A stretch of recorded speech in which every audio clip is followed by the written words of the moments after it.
Where does yesterday's future, which is already here, meet today's future, which is about to happen, and tomorrow's future, which could be just minutes away?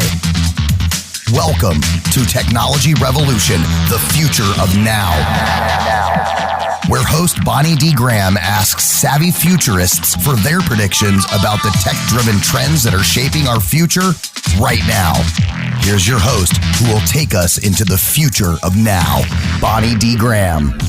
I always love that intro. That is the voice of the one and only Ryan Treasure. We have so many Ryans on the panel today on the show. I have to keep all my Ryans straight and separated out. I am Bonnie D. Graham. This is Technology Revolution, the future of now. We are live coming to you on the Voice America Business Channel, and a very interesting and important topic. But before I start, I have to do a shout out to our good friend, Carrie Brown at SAP, who helped to put together this panel. She's a friend of everybody here and a wonderful friend of the show. So a shout out and an air hug to the one and only Carrie Brown. So let's see what we're talking about today. We want to talk about food. We want to talk about eating. We want to talk about eating in a restaurant. Are they going to exist? Are they going to survive? What are they doing now? We're reasonably moderately shut down due to the pandemic all over the world. We're probably focusing mostly on the U.S., on North America today. So let me read a couple of quotes I found about the impact of COVID-19 on the restaurant industry. No, we're not going to talk about masks and regulations and cures and vaccines.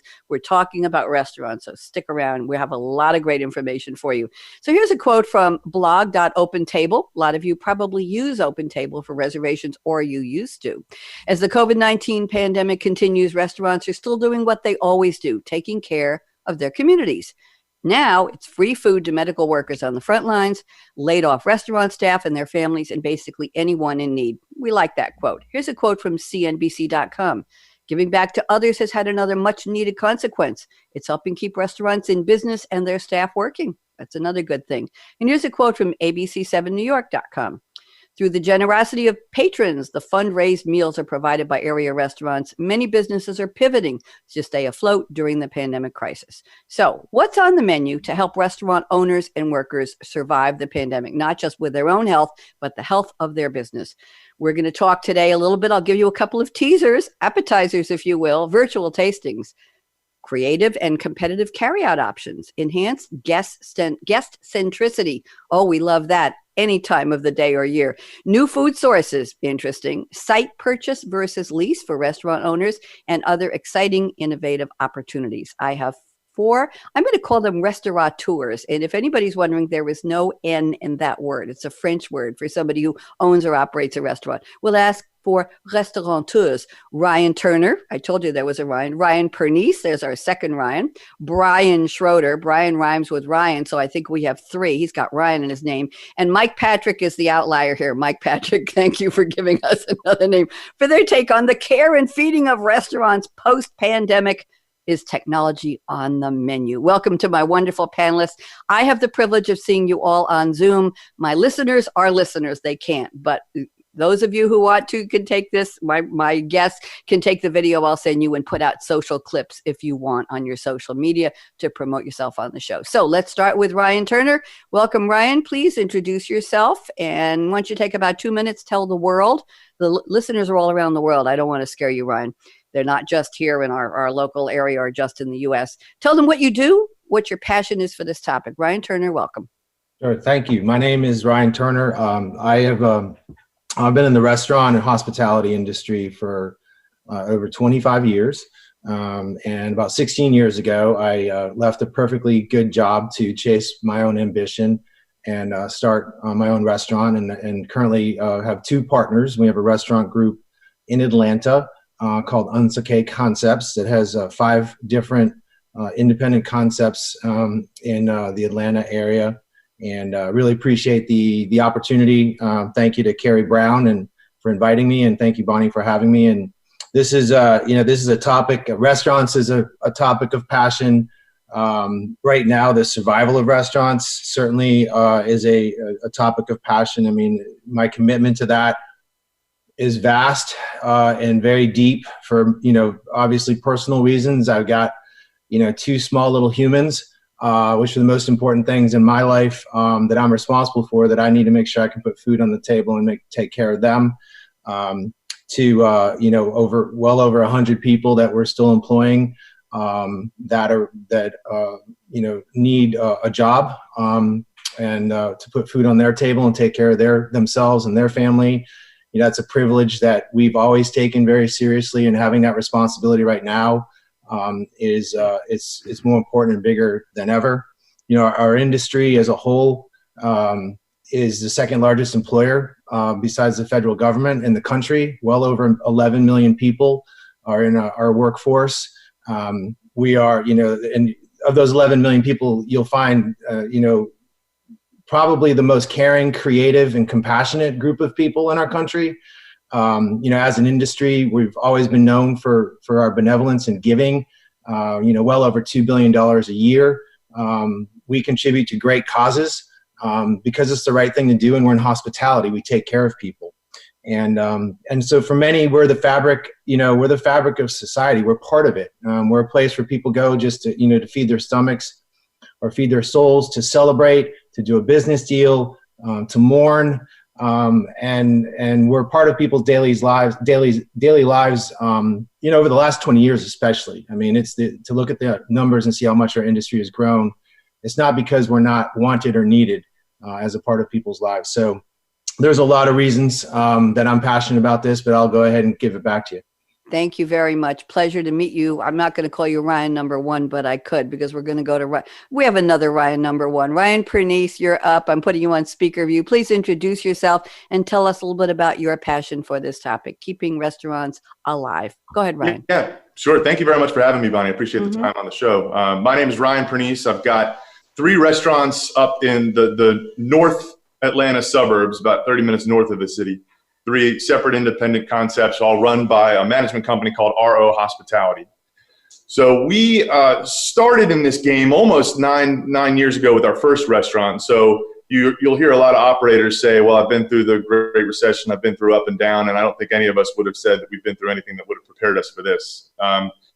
My interest in the topic has been always a passion for the intersection of technology and business, particularly with restaurants. Technology can be seen as something sort of cold and machine-like. So how do you integrate that with hospitality, with taking care of people? I worked at my first job out of college is with a restaurant technology company called Avero that has a product called Avero Slingshot. So I'm already sort of started my journey in hospitality with that. Well, how do we fold in technology to restaurants and what we do? Add to that the fact, like as Ryan Turner or Ryan One, if we want to call him that, Ryan One touched on. We all do this for a living, which means my passion is staying alive for not only myself, but all the livelihoods of my employees. So I would say it's been a ride. It's been an interesting evolution as restaurateurs have come together and talked about best practices for how we weather this storm together. And that itself adds to my passion for the industry. You take restaurants as one of the supposedly most cutthroat competitive industries in the world. And it takes more than a smile to have a successful long-running restaurant. But I don't think you'll ever find a more supportive collegiate group of people who behind the scenes will say, well, here's what's working, or increasingly these days, here's what's not working. So here's what I did, came up short, don't try that. What are you doing? And that's been a huge, I think, mental help for all of us. So that's me in a nutshell, and then I'll pass it off to the next pseudo Ryan. Thank you. We've got Bryan Schroeder is next. If we just make the B silent, we've got Ryan Schroeder. You're up next. Please introduce yourself and tell us a little bit about what your relationship is to this topic. Bryan Schroeder, Absolutely. Welcome. So I am the executive director of a nonprofit organization called Giving Kitchen. We provide emergency assistance to restaurant workers in the state of Georgia. We do that 2 ways. Financial assistance for a food service worker who's gotten sick, who is injured, who's had a death in the family, or a housing crisis like a flood or a fire. And then we also have a program we call Stability Network that is a resource referral program. It was especially important during the initial days of COVID. Just being unemployed doesn't qualify for financial assistance, but our best way to help food service workers who are unemployed is to have impeccable resources, factual resources, how to get assistance, how to get housing help, how to get unemployment, and also how to protect yourself from COVID-19. With all the swirling information out there, Giving Kitchen wanted to be the best source of information for our community. We've had 87,000 page views on our COVID-19 resource page since the beginning of this pandemic. But food service and restaurants are important to me for another reason. When I was 3 days old, my mom and dad opened our first restaurant in Rome, Georgia. And they were in their mid-20s. They did not have a lot of money, and this was their one go at it. They were not second career restaurant owners. And I was fortunate to grow up in a restaurant. And we represent really the American dream. At the time we opened Schroeder's New Deli, this is the coffee cup for the restaurant. Mm-hmm. Neither one of my parents had a college education. My mom was able to go back to school, raised two children who both were able to go to college and really better ourselves. And so I am passionate about this project or this topic because if you go looking for the American dream today in the United States, you walk through the front door of a restaurant. Wow, you stopped me right there. I have to catch my breath. That was a movie-worthy line, Bryan. That was beautiful. I think we need to write a song about that. Wonderful to hear the story of your family and the dream and starting something when you were 3 days old. And I have it here in your bio that you've been everything from a dishwasher to a prep cook, a fry cook, a pizza cook, a sandwich cook, and a server. So you certainly know the business inside out. And I'm sure the Giving Kitchen benefits. What were you going to say? I was going to say, and that was before I left for college. So I left for college thinking, I'm done with restaurants. No. And it wasn't meant to be. Thank you. And let's go around the table. Fourth stop, Mike Patrick, whose name doesn't have Ryan in it, but we're still very thrilled to have you here. My name doesn't either, Mike Patrick. So Mike Patrick, please introduce yourself and what's your relationship to the topic? Welcome and go ahead. Thank you. Thank you for having me. So my name is Mike Patrick. So we have two restaurants that started out from farmers markets. So we have Forza Storico and Storico Fresco Alimentati in Buckhead. So we are just a small little restaurant group, smaller than some of you guys, but we're just like struggling to try to figure out how to move forward on this whole entire thing. But the dream that you were talking about is just the same exact thing that I had. So honestly, I went to culinary school back in 1989. After 89, I worked in kitchens for 5 years down in West Palm Beach, Florida, Boca Raton. After that, I became a firefighter, right? So I totally was like, I don't want to do this anymore. So after becoming a firefighter, I was like, well, I really love serving people, but I want to go back to serving people the way we do it with food. So I started traveling around Italy, and then after I lived in Italy for a couple of years, I came back and started a small pasta company, which started in the basement of my house in this neighborhood here in Garden Hills. And it went from there to farmers markets, to multiple farmers markets, to Delta Airlines, to two restaurants, looking at trying to open another restaurant. So that's a brief overview of like how fast things have happened over in the past 10 years. And that's just been a 10-year click. Within that, it's been pretty cool just to be back in the food industry, doing what I love, doing the passion that we all have. And I guess with my view on technology, how this affects us and how this works with us is I don't really have per se sort of like this interest in technology like my business partners do. I just have an interest in the art of what we do. And as that art applies to us right now, it's really just figuring out this whole entire new game that we're involved with. And that's pretty much in a nutshell. Maybe a little bit of a shorter story, but for me, it's just really trying to survive, stay alive, and figure out the technology as we move along. Thank you, Mike Patrick. Pleasure to have all of you. I must say, I'm very honored that you're all taking time. I know you're all busy and have a lot to do, and I'm honored that you're taking the time to join me today. By the way, to my audience, I've never met these gentlemen. They all came to me through Carrie Brown. We're singing her praises, obviously. She's wonderful, and she knows all of you, and she engaged you for the show. So I'm very honored and just excited to learn from you about what's happening in the restaurant business. So now it's the time of the show. I promise I won't cry. My kids always accuse me. My son sets his watch and said, how many minutes into a visit is mom going to start to cry? But I'm not crying. I'm just I feel very good about having all of you here because you're on the front lines, and that's what's important. So Ryan Turner, it's time for our quotes of the day. I have asked my panelists to send me a quote that has absolutely nothing to do with the topic. And in their own words, here on on air, and the show is not scripted. We didn't rehearse this. I just met them. And I don't think they rehearsed it. We will have them relate the words in the quote to the topic of the day. And by the way, if you're just tuning in, this is Technology Revolution, the Future of Now. I'm Bonnie D. Graham here with Ryan Turner, Ryan Pernice, Bryan Schroeder, and Mike Patrick. And we're talking about the survival of restaurants and how does technology play into that? Is it on the menu? So here's the quote. Ryan Turner has sent us a quote from Seth Godin from his book, Linchpin. Are you indispensable? How to drive your career and create a remarkable future. If there's anybody on the planet who does not know who Seth Godin is, his last name is Godin. He has written just 18 books. Over 18 books. Free prize inside was a Forbes Business Book of the Year in 2004. Purple Cow sold over 150,000 copies and more than 23 print runs in 2 years.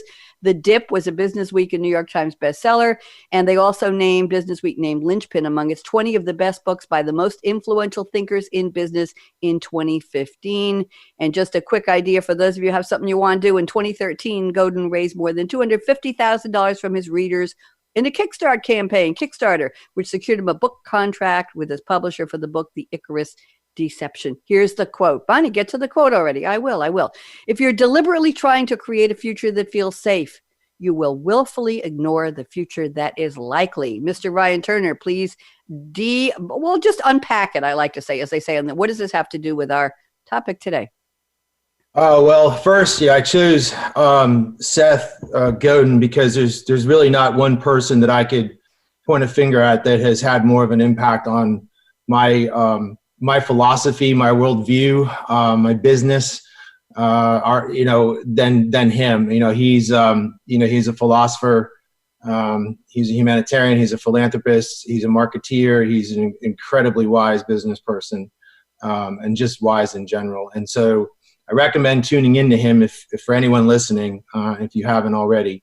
That quote, that book in particular, I mean, the first book that I read that really got my attention was Permission Marketing that he wrote in 1999. And I've been paying attention to him since that. I think I read it in 2001. And the book Linchpin is a book that really just had a dramatic impact on me as far as Seth, the basis of it is finding your art and being courageous enough to do your thing, and art not being, a paintbrush in your hand. It's creating, it's having an impact on people, and defying the lizard brain, the amygdala that causes so many of us to wallow in fear and not move ahead and not innovate. Right now, that's certainly been triggered for a lot of folks in our society. And so to the idea of trying to create a future that's safe and certain, is kind of is fool's gold, is because uncertainty right now is the only constant, and finding comfort in the discomfort and the uncertainty is the path to go in order to be able to innovate and adapt as things unfold in front of us, because none of us, and that's the thing about the pandemic, no one on the planet knows how this is going to unfold and the impact it's going to have on society, the economy, the environment, et cetera, et cetera. So trying to control the future, trying to design the future with that sense of control, inevitably is going to leave you falling short on being able to be prepared to make the changes, innovate, adapt. If you study natural selection, Darwin wrote, it wasn't about strength and it's not about intelligence. It's about a species' ability to adapt into the environment in which they find themselves, in which they're able to evolve. And so that's why that quote means something to me. Thank you. Thank you so much. Great background on your relationship to Godin's wisdom. Thank you so much, Ryan. Let's move to Ryan Pernice. He sent us a quote from Julian Casablancas and the lyrics to the song, I'll Try Anything. Julian Fernando Casablancas is an American singer, musician, songwriter, and record producer, best known as the lead singer and primary songwriter of the American rock band The Strokes. I must admit, I've never heard of The Strokes, but that's okay.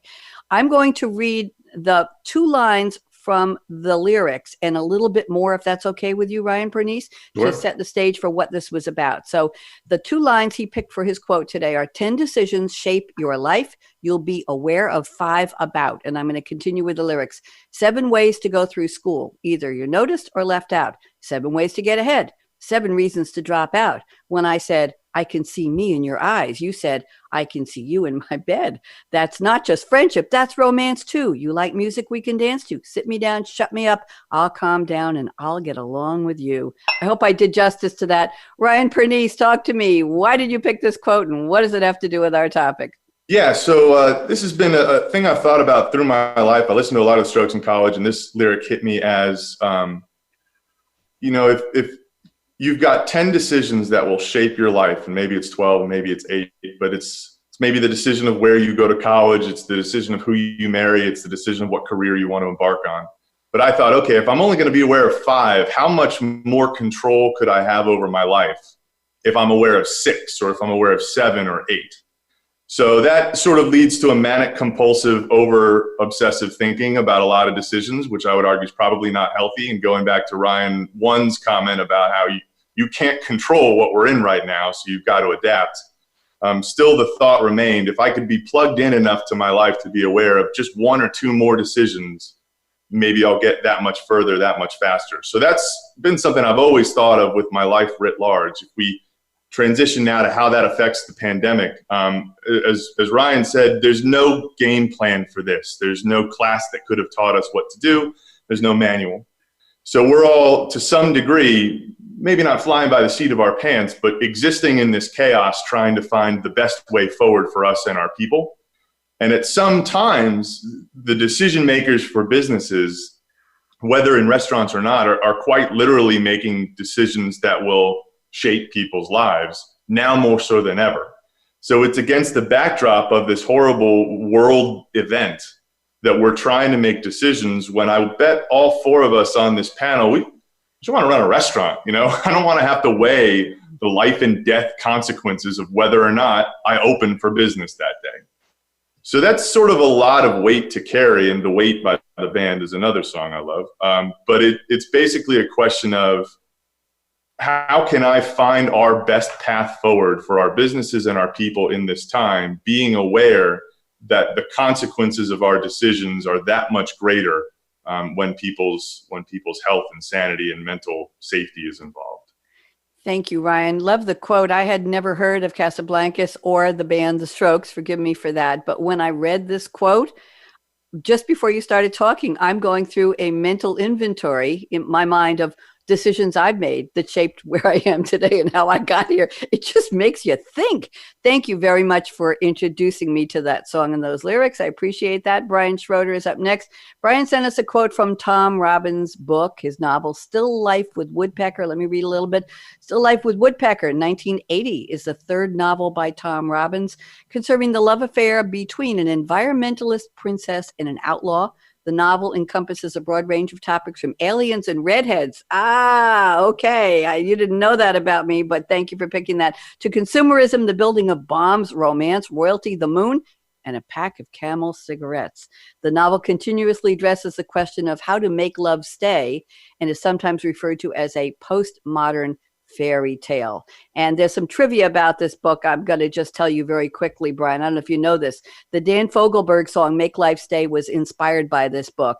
The lyrics to the La Dispute song, One, consist of quotes from the novel. In the movie 50 First Dates, Drew Barrymore's character reads the book every morning during breakfast while making waffle houses at the Hooky Lao Cafe. The cover to the first edition is modeled after a pack of Camel cigarettes, and the post-hardcore band La Dispute used the lyrics in their EP, Here, H-E-R-E, Here, H-E-A-R. I hope that it excited somebody. Here's the quote. Actually, there are 2 kinds of people in this world. Those who actually believe there are 2 kinds of people in this world, and those who are smart enough to know better. Bryan Schroeder, what are we talking about here? So this is how I squeeze in 2 quotes the price of 1. I went looking for my favorite Tom Robbins quote, which is from this book, and it's about authenticity, and it's about not getting cheated out of an honest breath. And I've thought a lot about this quote during the pandemic, and things are bad. However, we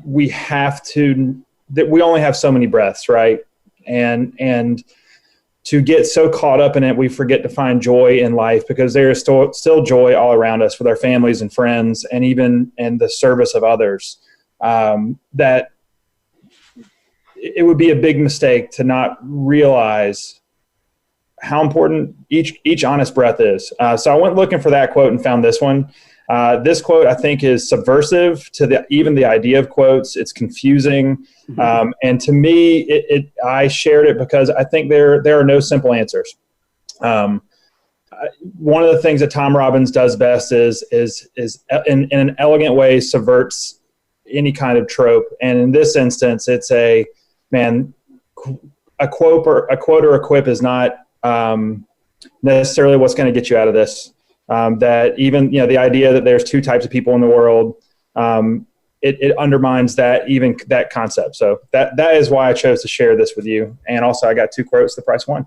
There you go. I love it. Thank you very much. It makes you want to think about what those 2 types of people are and if we know who they are and why they're not. And even if they are. Yeah, right. Even if they are. And are there 3 types or are there 4 types? And we probably have 1 type of all 4 of you in terms of people who are passionate about restaurant business and feeding people and caring. So there, we know one of the types and you do exist. Let's move on to Mike Patrick. Mike has sent us a quote from the American rock band REM. This is the title of a song on the 1987 album Document. It was released as a single in November 1987, reaching number 69 in the US Billboard Hot 100. Number 39 did better there on the UK singles chart in its December 1991 re-release. And I want to read a little bit of the lyrics here to set the stage. Mike, if that's okay with you. Mike, you can nod if that's okay. Mike is nodding. Good. Don't you love Zoom? That's great. It starts with an earthquake, birds and snakes and aeroplanes, and Lenny Bruce is not afraid. I have a hurricane. Listen to yourself churn. World serves its own needs. Don't misserve your own needs. Speed it up a notch. Speed, grunt, no strength. The ladder starts to clatter with the fear of height. Down, height, wire in a fire. Represent the 7 games in a government for hire in a combat site. Left her. Wasn't coming in a hurry with the furies breathing down your neck. Blah, blah, blah, blah, blah. And here's the line. It's the end of the world as we know it. It's the end of the world as we know it. It's the end of the world as we know it. And I feel fine.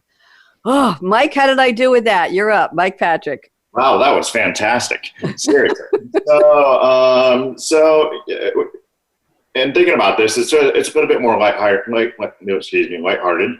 little bit more flippant. But what we're talking about with the pandemic is just, it truly is the end of the world as we know it. And that's why I was thinking about this, because we all are going to be so affected by these changes. The whole entire world's going to be affected by everything that happens right now. And how long it goes on, we don't know, as Ryan said. So it's just really trying to adapt and overcome and really move through these next volatile months, seasons, years, whatever it is, to really try to change and conform. It's going to be the end of the world as we know it. Really, it's not going to go back. Using another situation that was smaller, but on a big scale, 9/11. Like after 9/11, we changed. So many things changed. So that same situation multiplied times many more fatalities is going to have a huge impact on the way we do everything in restauranting, life, flying, traveling, driving, everything. So really, it is the end of the world as we know it. Thank you. Very, very appropriate. Thank you for that. That kind of caps everything we're talking about these days. I appreciate that. Thank you all for wonderful quotes. Now we're going to go headlong into the prediction section of the show. You've each sent me 4. Let's see how many we can cover. We've got about 27 minutes left. So I tell you what we're going to do. I will tell you which one I'm reading from your list. We'll start with Ryan Turner, then Ryan Pernice, then Brian Schroeder, and then Mike Patrick. We'll go around the table again and again. Let's see how many we can cover. So if you could keep your remarks to about 90 seconds, 2 minutes tops on each prediction. I want to see how many we can give to raise the thought level for the audience to know what you're all thinking about as we talk about how will restaurants survive. So Ryan Turner, you're up first. Prediction number 1, virtual tasting experiences will not go away. I'm going to stop there. Tell us, Ryan Turner, what does this mean? So one of the things that popped up for us pretty quickly was the idea of hosting virtual wine tastings. We've got a group at one of our restaurants that has been meeting every Tuesday for years and years and years, and there's a sense of community around that. And so I just said, I was at that point I was already on 5 or 6 Zoom calls, and I said, well, let's try this virtually and figure out a way to get everyone the wine, and then they could get on in the comfort of their home. we'd see what happened. And so for us, internally, we talk about our secret sauce as a restaurant group, that we're not in the business. We're not in the restaurant business. We're in the business of human connection. And so we're a place to commune. And our segment in particular for the restaurant industry, we're a place where people come to commune together. We're also a place where people come to discover and have unique experiences around food and drink. And so what we've found is I've done almost 30 of these now with winemakers, brewers, distillers, tequila ambassadors, that everyone's able to still come together in a virtual setting. They're able to talk in a more fluid manner than they would be able to in a crowded dining room. Mm-hmm. And the person hosting it doesn't have to answer the same question table to table. They can actually get Q&A back and forth. And so that level of connection is there. That level of community is there. It's just they're not able to hug and shake hands. And so there's still the magic of human connection happening virtually. And for a lot of people, they want to continue doing it in the comfort of their home, even when there's a vaccine and even when the dust settles on this, because of that. Thank you, Ryan. I love the idea. I have some friends in Florida who have a weekly cocktail party on Zoom with one couple with another couple, and they mix it up, different couples every week, and they actually get dressed up. The men might wear what we used to call a smoking jacket or a tuxedo jacket, and the women wear lame and sparkly tops, and they get together and they have their cocktails and their hors d'oeuvres, and they toast and they have a conversation. And I love the idea of virtually getting together, and I think that's what a lot of the world is doing. They might not be talking about it, but they're doing it. And it's wonderful that you're doing that as a restaurateur. Ryan, Pernice, I'm looking at number one prediction. You say restaurants that have made quote unquote deposits into the bank of community goodwill for the duration of their existence, not just suddenly during COVID, will experience a groundswell of public support in business after this difficult period is over. Ryan, Pernice, please tell us more about this prediction. You're up. Yeah, I think one of the things that all four of the operators on this conference will agree is that authenticity has a power that can't be faked and can't be replicated. And I think all four of the operators on this call have been making those deposits in the community, not because we think it's a box to check in the how to be a good business operator, handbook, but because, as Ryan said earlier, it's the right thing to do. We're in the business of taking care of people. So the more that we've been active in our communities and have been good stewards of the community and have represented the community well, the better and the more frequently and the more visibly we've been doing that with authenticity and with a genuine spirit for community goodwill, I think people will remember that. So, there's an element of philanthropy and give back to this call, which is that we're all in incredibly dire straits. So what have we done when the proverbial shit hits the fan to remain a pillar of our communities and do the things that we got in this business to do? Because I'll be honest, I did not get in this business. I did not start restaurants to throw your food in a container and pass you a paper bag through your driver's side window for takeout only. I got in this business because I love the magic that happens in a dining room and across a table. So there's an element not only of give back to the community that's vital, but there's an element of I've got to keep our team focused on that secret sauce to remember why we do what we do. Even now that we're quote unquote open again and things are somewhat, let's call it normal, a term we all now hate, it's still not the same. And there's still a little bit of an arm's length that happens. And that's, weird. So I keep telling my team, look, we're going to use the phrase return to normal, but let's all agree it's not. And it probably won't be until fill in the blank with your prediction here. We have a virus, vaccine, this thing goes away, whatever it is.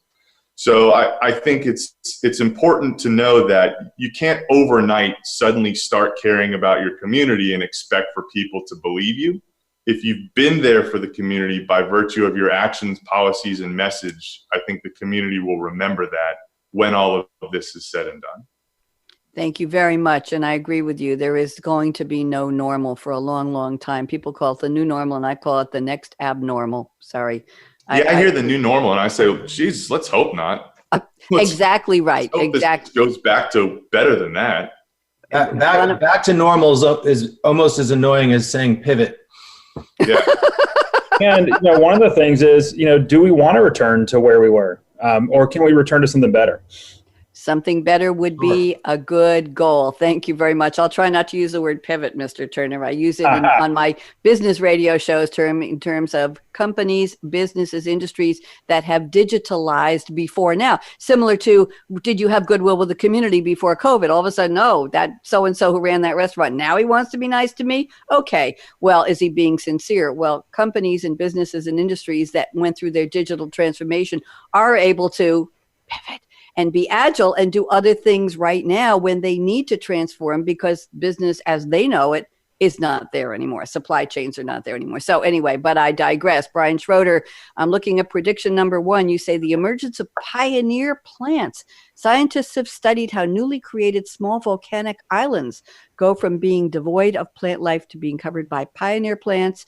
I'm just going to stop there because I have no idea what this is about. So Bryan Schroeder, enlighten me, please. Yeah. So, I mean, I often speak in broad, questionable metaphors that unwind towards the end. But scientists study how a chunk of scorched earth goes from being uninhabitable to a thriving ecosystem. And when I look at the restaurant industry today, and even just our shared community space, in many places you're looking at scorched earth, and if not scorched earth, it's been burnt down significantly. But in our community, and some of these are really established restaurants who are behaving like pioneers, or even people who were getting ready to open a restaurant, and now they're having to find their way to find sunlight, to find nutrients, to be able to run a successful restaurant or concept. I think it is, it is not a long-term answer. I mean, the lesson of that you see in nature is the pioneer plants or the colonizing plants are often, once the landscape is settled and things are back to normal, there's not a place for them. So a lot of the behaviors and ways that we're acting as restaurants won't exist in 5 years. And the people who are taking advantage of this, who are pioneering, who are doing pop-ups, who are, food in people's houses, that's not a long-term economic answer either. There's a reason we have established restaurants. There's a reason that every dollar counts. But at this moment in time, and for the foreseeable future, you are seeing, I am seeing, from our perspective, people being very nimble, trying to get the short distance from the person, the food to the person. And you're seeing companies like every person who's represented on this panel, their restaurants are doing an incredible job of acting as pioneers while still being rooted as really they were thriving, healthy businesses. So that's what I got. Bryan, Pernice, go ahead. So to sort of fuse those two ideas from Ryan and Bryan, what we discussed earlier is that survival of the fittest did not mean the most intelligent or the strongest. It meant the most ready to adapt. And so this idea of being a pioneer, what does this situation call for? As you said, Bryan, it's not slavish devotion to your concept. We're not going to do anything that's not exactly what we've always done. So there's such a mentality I always tell our team, it's like pure distilled entrepreneurship every day. It's what are our clients, our guests' new needs? How can we quickly pivot to We'll get allow there? How can we embrace the terror of all this and do something new and see what works? Thank you. I want to move on to prediction number 1 from Mike Patrick. Mike says very concisely here, corporations will start trimming their investments into different sectors of the industry. Hospitality will be impacted in the next 1 to 2 years as a result. Mike Patrick, please unpack this for us. What does this all mean? Well, unfortunately, we're already seeing a huge, cause and effect from the lack of tourism, the lack of industry coming to town, the lack of large-scale events not happening. And it's really, I think what we're going to also see is our lunches are disappearing. There's so much happening right now. For us, specifically, where both of our places are, we have lots of office buildings. We don't have office workers anymore. So really, if you start talking to corporations as a whole, they're just not spending the money on that. And so it's going to be a trying time to try to figure out how this affects us as a whole, as a group, everybody, because I think everybody on this panel is going to be affected by not having their lunches, their corporations, their group lunches, their communities coming together to support us.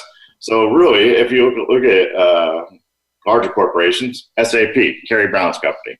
So if you look at something huge like that, they're talking about trimming, they've trimmed $500 million off their budget for this year. So, and most of that is really just going to be from going out, not doing events, not holding events, not doing any of that stuff, which is going to directly impact us as a whole for the restaurant industry, which could really present a new challenge for us to try to figure out, well, where are we going to fold this into? How are we going to make this happen? Right now, actively, we're building 2 patios. We took over a coffee shop next door. We're put AstroTurf outside of one restaurant that goes out to a train tracks. It's just like, really, what are we doing to invent here? We're trying to constantly fold something to try to sell more and more and more.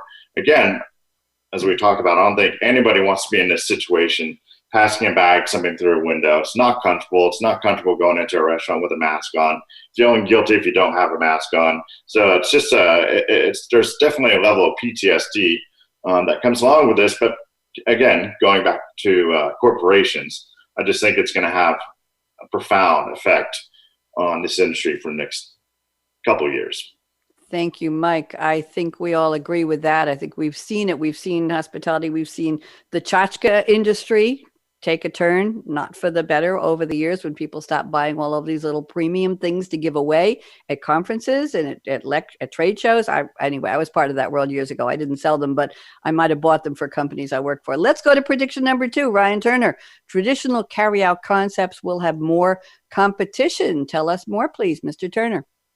So, really succinctly, due to the nature of what happened in the pandemic, a lot of restaurants that were not doing a lot of to-go or carry-out food, and for us, it was not a very significant amount of our revenue. We very quickly innovated and created a very safe, approachable setting for our guests and convenient way for them to order our food and come pick it up in a way that they felt very safe. And so we're not the only ones that figured that out. And so you have some of the most talented and gifted chefs in the city, throughout the country for that matter, who have now found it necessary for them to figure out ways to hand people food for them to enjoy in their home. And I just don't see that going away. So if you were in the carryout business and the predominant amount of your business was carryout, they're now going to find themselves, they already have found themselves with a lot more competition that I don't think is going to subside. It's like if you were Purell before the pandemic. I mean, it's great. Oh my gosh, we're going to sell a lot of hand sanitizer, but now every distiller in the country is making it. And so now you have more competition than ever before. And so I just don't see carryout going away, at least for us. It's a significant amount of our business, and I just don't see it going away back to where it was. So it's going to be something we'll rely on going into the future to hopefully supplement the losses that Mike is talking about, which I agree with are going to be significant.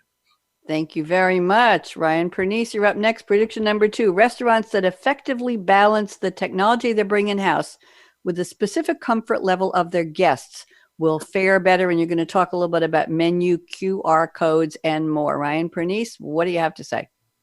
Yeah, so we talked earlier about how there's going to be a need to fold in greater technology or leverage technology to make our guests feel more comfortable dining out or to better enable something guests are looking for. We've talked a lot about to-go. Technology is a huge player in how we make to-go viable for our businesses.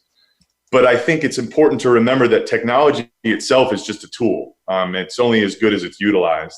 So for one quick example, I have a theory that the further away you go from Atlanta, the sort of less COVID is a part of your operational life. So for example, we've got 3 restaurants that are all outside the city limits, and we could be as busy as we want to be right now. So the only thing controlling our constraint is the fact that we still haven't unlimited our tables. I say that to mean, people are coming out to eat where I am again. So I've got to balance, how comfortable do we feel? How do we feel with running our business with all these other problems in the background, like staffing, when we could be fairly busy? So one of the things we did at the outset of our push back to dine in was include a QR code on the menu or some element of a touchless menu, right? So when you sat down, we were able to tell guests, hey, we've got 2 options for how you view our menu. You can go on your phone to this site, super easy, or we can bring you a paper menu, sort of one-use printer copy menu. Not a single guest, not one, went to the website. Everybody asked for the paper menu. Mm-hmm. So our demographic, I will very diplomatically say, is my friends' parents. So there are a certain group of people who feel a certain level of comfort with the way we're doing. And I've been very visible and out there through Facebook Lives and everything saying, here are the steps we're taking. So we'll have a lot of our guests come to our restaurants and say, it's because that you've told the story of the steps you've taken to make this safer that we're here. One of those was the QR code. Turned out to be a non-issue. People just didn't care. Coalition, our other restaurant, we have a touchless payment system. Maybe 20% of guests use it. And those 20% are exactly who you think they are in terms of demographics. So, we're facing the tsunami of opportunity with how we fold technology into the businesses, but it's not as simple as, okay, well, let's check the box of all these different tech-enabled app solutions, because your guests might not want them and might not care. And market testing is hard to do until you actually implement it, right, Ryan? You put it out there, here it is, and people don't build it, and he didn't come, basically. That's a line from, what is that a line from? You know the movie. Field of Dreams. Field of Dreams, thank you. I get so many movie quotes. Yes. Restaurants are important because I can only test in my dining rooms, but I can still crowdsource my intelligence by going to Bryan or Ryan or Mike and saying, hey, what are you guys doing that's working? I've learned some, hey, this just didn't hit with my guests. So it's been super useful to be part of. I mean, how many email threads are you guys part of? Like 20 different email chains from operators who will be like, guys, I'm facing this problem. Has anyone figured this out? And it's been a huge benefit. Thank you. I'm looking at the clock. I want to go ahead, Mike. Go ahead, Mike. So the first time we used a QRS code, 75% of our customers used it. So, and they just totally adapted to it. Of course, West Side, Bucket, maybe a little bit different, but yeah, everybody just jumped on board with the QRS code. So loved them. And so depends on the demographic. Thank you. We have about 8 minutes left to the show. I want to squeeze in 2 more predictions. Bryan Schroeder, you're up next. Prediction number 3, chefs will be chefs. I'll stop right there. Unpack that, please, for me. Go ahead, Bryan Schroeder. Yeah, so this is dangerous because this is where art blends with commerce. Art blends with business. And in the early days especially, and even now, I mean, through the conversations that we've had on this interview, we talk about the end and the change and the real threats to the way we've been doing business as restaurateurs or as a restaurant community. But I find some comfort in the idea that just because all the art galleries close doesn't mean artists are going to stop painting or people who sing are going to stop singing. Mm-hmm. And so while the business side, and I don't say this lightly, these are people's fortunes, their well-being, their livelihood is going to be disrupted. There is comfort to me when I think about the best chefs and the most creative chefs. There's no stopping that creativity. They'll still be getting things out of their garden with tweezers and cooking for friends. And, trying to find, if not the silver lining, at least something that I can bank on for the future is that culinary excellence isn't going away. The people who've been behind, since in the last decade, how far food has come in the United States, especially the connection to farmers, representation, that's not going away. How it operates and how we make money and provide a livelihood is going to change dramatically. But, chefs are going to chef. And I find a small amount of comfort in that. I think we find a lot of comfort in that. You got it. You're right. You keep dancing. I'll tell you what we do in my community. We used to have a cocktail party somebody started when she first moved here. Hey, join me in the Pocket Park on the corner on Friday at 5:00. Bring a beer, bring a glass of wine. 50 people showed up. Then 100 people showed up. Then she moved it to the clubhouse. Then they moved it to the patio. COVID, clubhouse is closed 4 months now. What are we going to do? People started doing Friday cocktail parties in their driveways. People I know who are musicians like me are doing quote unquote informal concerts. I did one in my garage with my band a couple weeks ago. 60 people showed up and down the street in cars, on bikes, with beach chairs and golf carts. And they were dancing in the street and clapping and schmoozing. Some wore masks, some didn't. I know, can't control that. We played for an hour and 15 minutes in my garage. It was 100 degrees in the garage. But we played our hearts out and we had a blast. So we're bringing it to areas where people can be socially distanced. I want to get to prediction number 2 from Mike Patrick. You say communities will continue to support restaurants, yet likely consumers do not understand the extent to which independent businesses will need reinforcements to stay alive.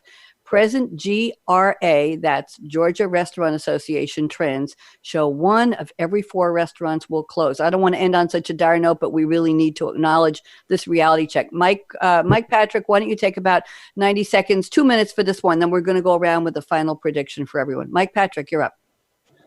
Well, yes, yeah, it is a little unfortunate. There's, I hate to be the Debbie Downer of the group. You guys have been so positive, but this is this uncertain future. The customers really do need to understand that a lot of these small operators, which I would say we're all sort of small-ish operators, really just need community drive, community support to stay alive. Otherwise, we're not going to stay alive. At the end of the day, it would just be large corporations that will be existing. If we don't make it, I mean, these next 6 months are not going to be easy for anybody here. As Ryan was talking about, you probably pack out his restaurant. We had the same problem. We're turning away people, but we only have limited seats, so we can't really get that business. So we're losing it. And so we're only operating at a certain percentage, which is sort of deadly. But we can pull through with the help of the community as long as they realize how much we need the support to get through this. Thank you very much, gentlemen. We're almost out of time. I want to get a final top of mind prediction. It can be what's in your notes you sent to me or just off the top. We have about 4 minutes left till close, and I need about 30 seconds for gratitude at the end. So why don't you take about 45 seconds? You're also eloquent and elegant and engaging, and I wish we had more time. Maybe we'll do a part 2 later in the year. Not expecting the new normal, Ryan Pernice. We'll expect just another day in the life. So Ryan Turner, you're up first. Now we're down to 30 seconds each. What's your overall prediction for restaurant survival? Ryan Turner, go. I think self-care is going to become more of a priority. One of the silver linings of this is that everyone's chaotic life was completely turned upside down, and there's a level of appreciation that people have for each other, for their own health, and for to benefit each other, and how important that is. And it's a big issue, has been in our industry for a long time, and I think it's going to take an even more important and a bigger role going forward. Thank you. Ryan Pernice, you're up next. What's your final prediction? Ryan Pernice. I hope that this pandemic spells the final death of the guest is always right. Because after we've been through what we've been through and the trench mentality of the last couple months, I have an even more rabid devotion to the team who's helped us stay alive. And I think we've seen a lot of instances, the sort of oddly political fight of mask wearing versus not mask wearing, really bring to light the fact that guests don't always have the best interests of our business or our guests in mind. And so my first look to the health and safety has to be of my team, the people who have led us to survival through this time.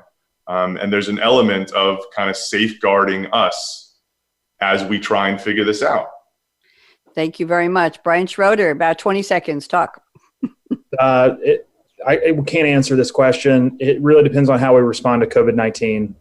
Do we adhere to best practices? Wealthy countries around the world have brought this disease to heel. Restaurants are opening, and it really all depends on, how quickly do we want to, as a society, say we want to be back to normal, and because restaurants can't survive like this. So it really just depends. Thank you very much. Mike Patrick, last word, 30 seconds. Yeah, I would just echo the panel, really. I mean, it's going to be survival of the fittest, and it's going to be adapt and overcome, like I said earlier. It's just going to be, it's a new way. Hopefully it's not like this forever, and we can get back to a norm sometime soon. But for this unforeseen period, it's going to be tricky for all of us. So we're just going to have to move forward and be a family. Be a family. That's what food is all about. Thank you, gentlemen. It has been such a delight and an education for me speaking with all of you. And again, I'm very honored that you've taken the time to join me and trusted me to lead this conversation. And everybody do a let's clap for Carrie Brown. And I don't know what the N stands for, but on Twitter, it's Carrie, the letter N, the last name Brown, all one word. I got to ask her what the N stands for. We could take a guess. So Carrie Ann Brown, we send our gratitude to you. This was absolutely wonderful. Thank you to Ryan Turner. Thank you to Ryan Pernice. Thank you to Bryan Schroeder. And thank you to Mike Patrick. You have all been wonderful sharing your insights, sharing the reality checks as we all navigate forward. What are we going to do? Aaron Keller, my engineer extraordinaire at World Talk Radio, Business Radio, thank you very much. Kerry's already sending you congratulatory emails. I'm seeing them pop up on my screen. And to Ryan Treasure, my Ryan at Voice America, who did the opening for the show, and we love his voice and his friendship and his technology. So thank you for tuning in to Technology Revolution, the future of now. Everybody be safe, be smart, be savvy, and I'm going to say it, wear your damn mask if you're out in public and you're near people, for God's sake. It's not a big deal. If somebody tells you the future is already here, tell them no, no, no. That was yesterday's future. We're all here together making today's future. Panelists, wave goodbye. Bonnie D. Graham signing off. Bye-bye. Thank you for joining us for Technology Revolution, the future of now. Mark your calendar to join host Bonnie D. Graham every Wednesday at 8 a.m. Pacific Time, 11 a.m. Eastern on the Voice America Business Channel to hear how technology is impacting your future now.